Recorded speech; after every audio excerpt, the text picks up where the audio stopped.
Hello and welcome to World History Encyclopedia. My name is Kelly and today I'm joined with author and scholar John Lee. John is a professor at the University of California at Santa Barbara, and much of his work focuses on the history of ancient West Asia, especially war, society and culture in the Greek and Achaemenid world, from circa 650 to 330 BCE. Today though, we're going to be chatting all about his new book, The First Black Archaeologist, A Life of John Wesley Gilbert, published by Oxford University Press.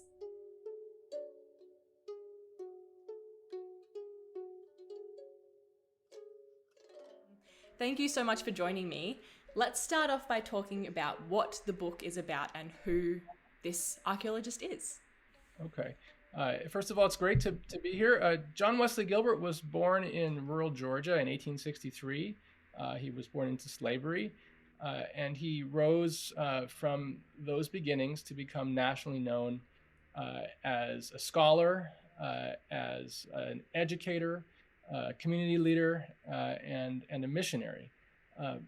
And one of his great accomplishments was being the first African-American scholar to go to Greece in 1890 to conduct professional archaeological work, hence the title of the book. But his life encompassed a wide range of activities that go beyond his archaeological work. Right. So in your book, you talk about all of that. So both his life and also... My book is a story of a boy who grows up in poverty, facing racism, facing violence. A boy who seemed like he would have no opportunities, but thanks to dedicated teachers, both Black teachers and white teachers, thanks to his own just unceasing drive to learn more and to better himself, and thanks to opportunities that presented themselves to him unexpectedly, he was able to rise from those humble beginnings, really to be a national figure and to achieve in a lot of different areas. And so my book takes this story from his boyhood in Augusta, Georgia, through his early education in Georgia. It takes him to his years at Brown University in Providence, Rhode Island, where he was only the third African-American graduate of Brown University.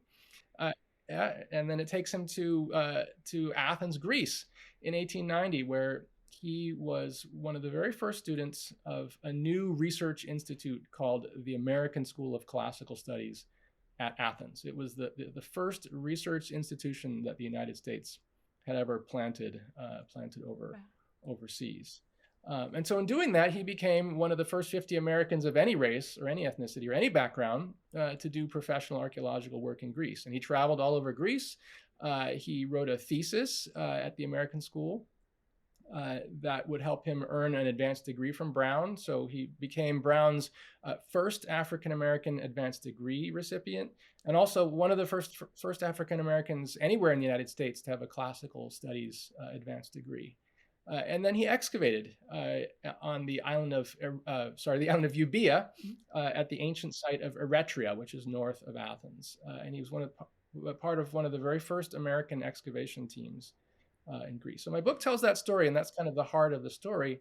But I also follow his life after Greece. And in the years after he returned from Greece in 1891, he was a professor of Greek and English and German at Payne College, which is a small college in Augusta, Georgia, that had been founded to educate Black students by a cooperative venture of both Black and white Methodists in the South. It was it was unique, basically, in the South, a Southern institution that was cooperatively run by an interracial board of trustees. And he devoted his life to that in many different aspects, and also became a leader in his hometown of Augusta, in the church, in community and civil rights. And so he was very active in many spheres of life. And if that weren't enough, that would be an active life. In 1911, Professor Gilbert joined a white bishop, Walter Russell Lambeth, of the Methodist Episcopal Church South, which was a white-dominated Methodist denomination. And together, Bishop Lambeth and Professor Gilbert embarked on an 8-month journey to what was then the Belgian Congo in an endeavor to establish a Methodist mission there. And they succeeded in doing that. They made contact with the local leader at a place called Wemboneyama, and they laid the groundwork for a mission that exists in some form up until this day. So Professor Gilbert had a very, very eventful life, and I trace all that from his boyhood days following all the way until his death, and I also try to place him into the broader context of his time and talk a bit about his legacy. Wow. Sounds like an amazing man. So many different things in one lifetime, which is pretty amazing. What made you want to write the story of this man? Why this book? The funny thing is I did not start off planning to write a book about John Wesley Gilbert. As you know, my main field is ancient Greece and Achaemenid Persia, the first empire of Persia. And my career most of my career has been devoted to publishing on those topics. And I actually got into Professor Gilbert's life by accident, by chance. I was looking for a side project because I was bogged down, I think it's fair to say, in another project on the ancient world. Sure. And I thought, here's someone I don't know anything about. And I just got curious. And the reason I got curious is that I mentioned the American School of Classical Studies at Athens. Well, Professor Gilbert was there in 1890 to 91. I was a student there in 1996 to 1997. And I didn't know it at the time, but I sat in the same library room where he did. I visited many of the same archaeological sites that he did. In essence, I walked in his footsteps before I had even heard of him. And so when I read a short article by a classical scholar named Michelle Valerie Ronick, who's done a lot of work with early African-American scholars in classical studies. And Professor Ronick's article kind of fascinated me. And I thought, well, I'll write a bit more about Gilbert in Greece because it'll be quick, it'll be easy to be an article. And I slowly found myself being drawn in. It was a story that I knew nothing about. I grew up in Asia and in Hawaii, and I knew very little about the history of the U.S. South. I did not know about the incredible achievements of African-American education in the post-Civil War period. And the more I learned, the more interested I got. And this tiny article that I thought I would write morphed into a book.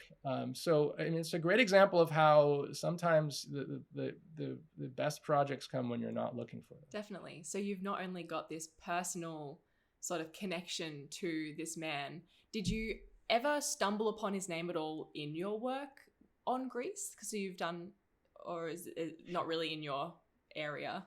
That's a good question. No, I hadn't, and that's also part of my story. So I mentioned Professor Gilbert's Congo mission. Because of that mission, he was well known and remained well known throughout the 20th century in the Methodist tradition. So his denomination, the Christian Methodist Episcopal or CME Church, which is an African American denomination, as well as the United Methodist Church, which absorbed the denomination of Bishop Lambeth. These various Methodist churches, have long revered Gilbert for his role in the Congo mission, and it's part of those kind of the shared heritage of those groups. But in the archaeological side, I think archaeologists of Americans working in Greece have not thought enormously about their own history until recently. I mean, people have studied it, but it's been, you might say, more institutional rather than personal. And so on the one hand, Gilbert was very well known from the church perspective, but from the perspective of archaeology, and especially classical archaeology, he was basically forgotten until I mentioned that brief article by Professor Ronick, until she began to explore the lives of these African American scholars. So was he the only one that was sort of forgotten in that archaeological history of Greece, or was there others that now are sort of slowly gaining the limelight that they deserve? Well, there are many other African American classical scholars whose lives are now becoming better known. And if we're just talking, there are people as early as the early modern period who are working in Europe, people who are African scholars of classics. But in terms of the post-Civil War United States, there's increasing attention on these figures, both men and women who many of whom pursued their careers in the segregated South, but others who stepped out onto a national stage. The most famous example is William Sanders Scarborough, who was also from Georgia. He was about a decade older than Gilbert, and he became nationally known. He was perhaps the most famous Black classical scholar of the late 19th and early 20th centuries. But as far as Greece, Gilbert was the first African American to go to Greece to study archaeology, and into the 20th century, he's the only one of whom I'm aware. Right. And there are, of course, many African Americans who went to Greece as travelers, as ministers, later as tourists, and there are even some expatriates that we know of as early as the 1800s. But into the 20th century, Gilbert was really the first and the only, for a long time, the only African American archaeologist. Classical archaeology, Greek archaeology, and Roman archaeology is kind of set off in its own world from the archaeologies of other parts of the world. And so in North American archaeology, you have people, African Americans, participating both as trained archaeologists and as others who are as who are not trained, but they make important discoveries and participate not only as workers, but as people who discover sites and so on. So when I call them the first Black archaeologists, it's really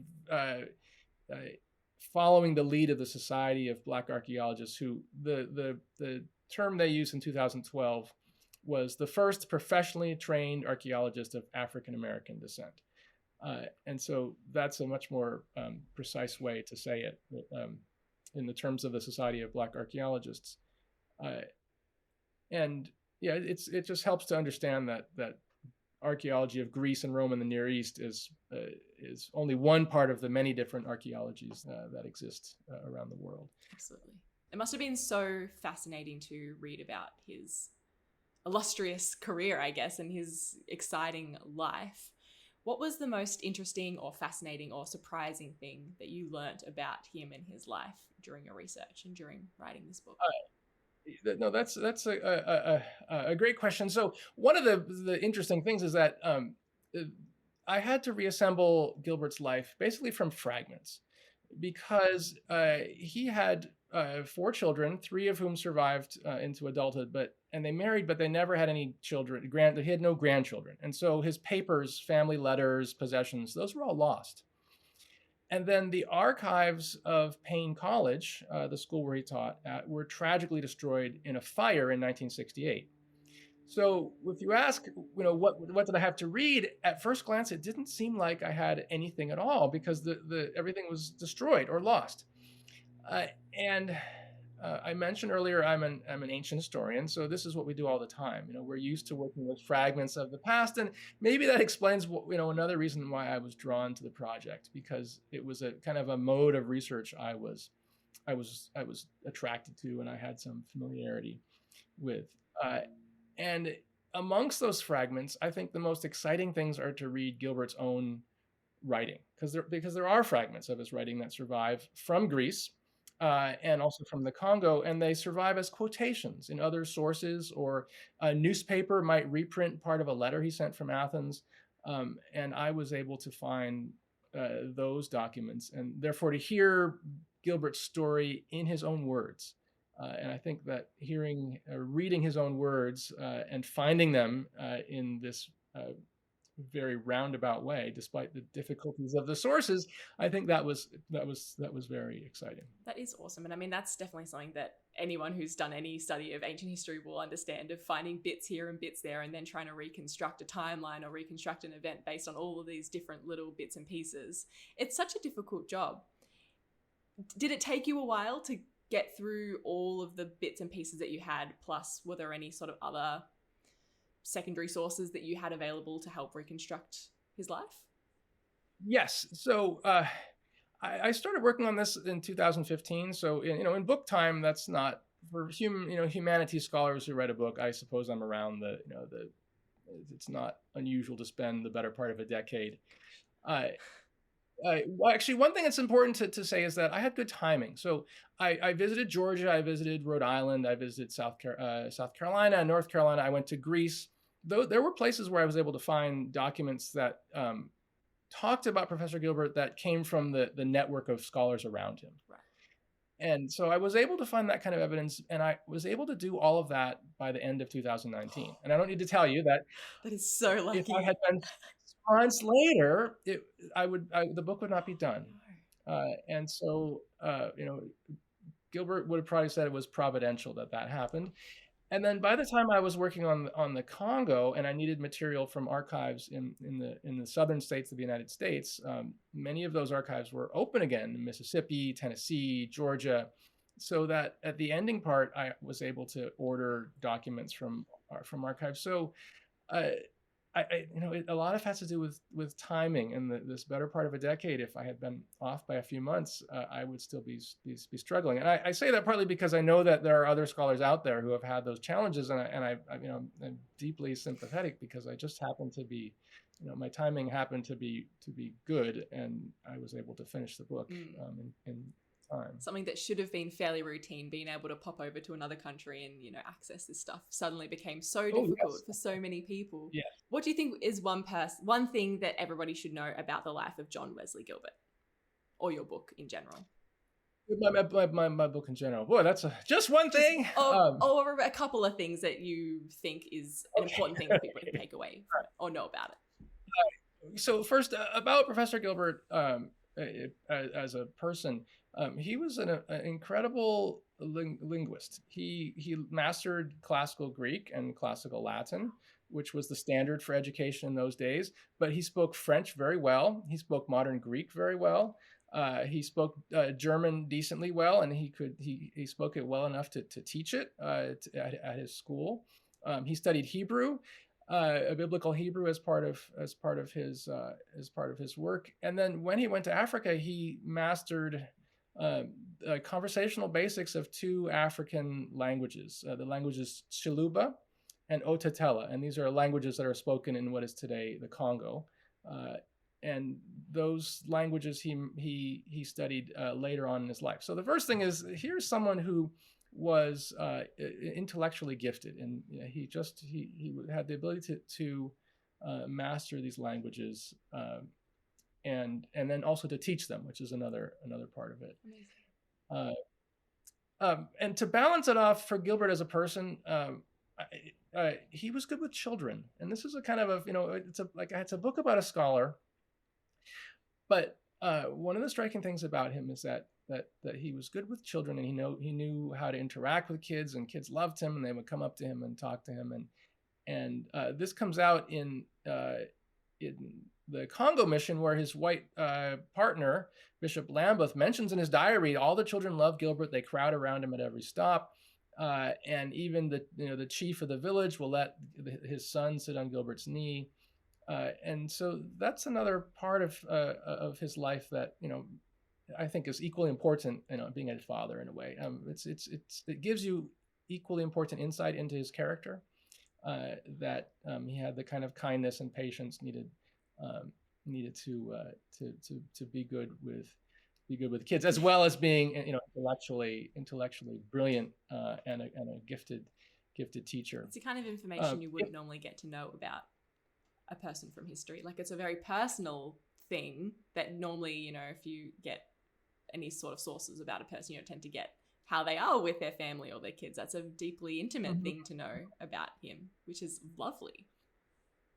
Yes. Yeah. No, it is. I think this is also, I mentioned his children. His third daughter died at age 18 very suddenly, probably of an infection or appendicitis, just when she was about to go to college. And all of his children accomplished things in their own spheres, but she seems to have been the one who's kind of destined for a very, very bright future, and then her life was very tragically cut short. So sad. In his own life, he also had to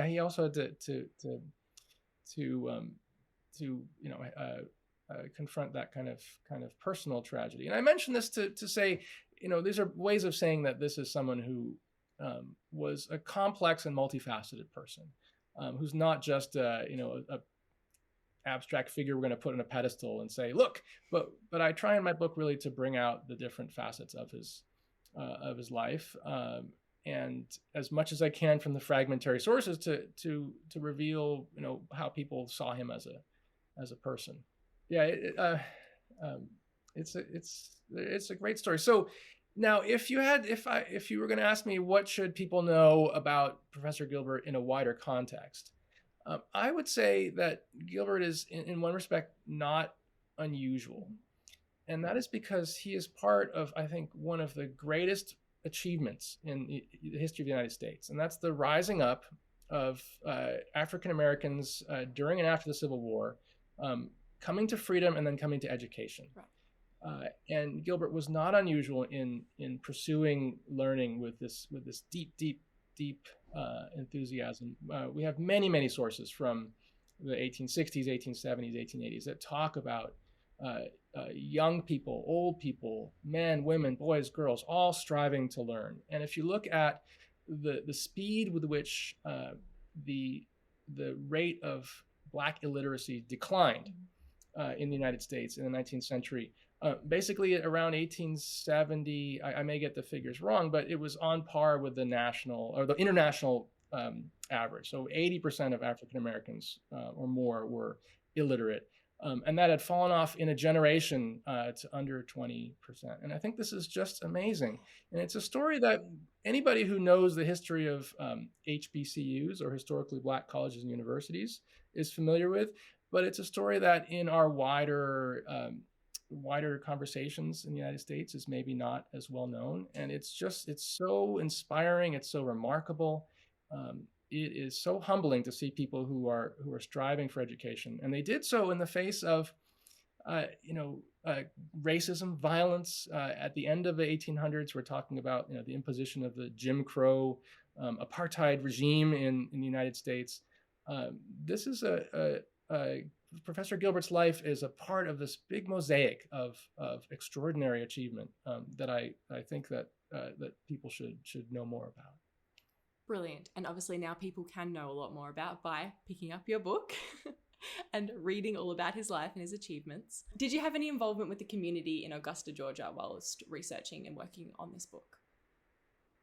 Yeah, that's a great question. I did. I mentioned that I had been a student in Greece, and so I'd been to Greece before many times, and I went again to Greece in the course of my research, but I had never been to Augusta, Georgia. I mean, aside from maybe a brief visit to Atlanta, I really had not had much experience in Georgia at all. So I made several trips there, and I received invaluable mentorship and guidance and help from many people in the community. And a couple that I would mention by name is Dr. Mallory Millender, who taught French and journalism at Payne College for many years, and he is the college's historian. So we first met actually online.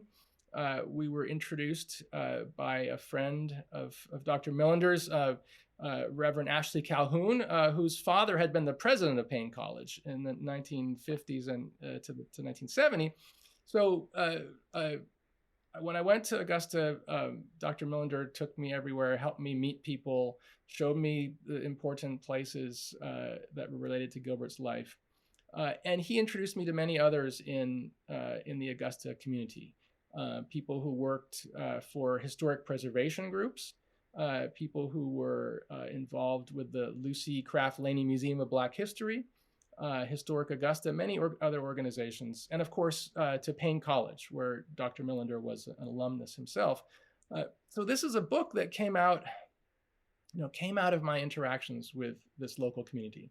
And I like to say whenever I give a talk that this is the story of Payne College, and it's the story of the people of Augusta, and especially of its African American community. And I'm really just the messenger. Like it was just given to me to tell this story and to share it with a broader world.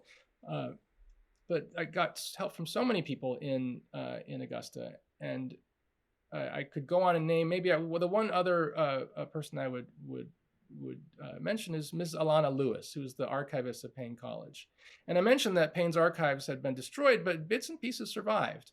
And more things kept coming. And Ms. Lewis played a very crucial role in organizing and preserving and putting together this material so that it was available for a researcher like me to come and to visit. And she and her staff, and in fact, everybody that I interacted with in Augusta, were always so welcoming and helpful and friendly. Everything from touring the historic neighborhoods of the city to being on campus to meeting people from various churches. I mean, I really, it was one of the very special things about this book was to interact in that way, because if you do ancient history, people you're studying are, they've been dead for a long time, and it was very meaningful to make a difference by contributing to this community's history. Amazing. That's just amazing, and that definitely makes me think of the sort of archaeology that archaeologists in Australia are now working towards, and it's very like a community-based archaeology, and it's working with the community to learn about their history. So that's amazing that you could go and talk to these people. You mentioned the way that archaeology is moving in Australia now. I could add something about the future, in the sense that I've written a book about a pioneering figure of about a century ago. And it's important that we acknowledge his legacy and his accomplishments, and along with the many other people who have been hidden figures. But I think it's also, I hope that this book will prompt people to think about in our own day, with students who may be young and may face challenges to getting an education, may not have opportunities, may not be drawn to one scholarly field or another. Like, I hope that my book also makes everyone who read it think about, how can I create opportunities for others? And if there are scholars, how can we make it so that we have as broad a range of perspectives and people that come into our fields? And so, academic books, they don't tend to sell a lot of books, but if reading about this story from the past prompts someone to think about what can be done for today and for the future, then I think that it would be another way to honor Professor Gilbert's legacy. The story and life of Professor Gilbert transcends beyond his lifetime. And I think about the struggles that he faced and the way he persevered, and I think that we can draw inspiration from that, and not just be content to go oh, that was a great story from the past, but think, how can we bring this kind of spirit into our present? So everyone who is interested in reading the book, you can find a link to purchase it down below. And thank you so much for joining World History Encyclopedia today. Thank you so much. This video was brought to you by World History Encyclopedia. For more great articles and interactive content, head to our website via the link below. World History Encyclopedia is a non-profit organisation, and you can find us on Patreon, a brilliant site where you can support our work and receive exclusive benefits in return. Your support helps us create videos twice a week, so make sure to check it out via the pop-up in the top corner of the screen or via the Patreon link down below. Thank you so much for watching, and we'll see you soon with another video.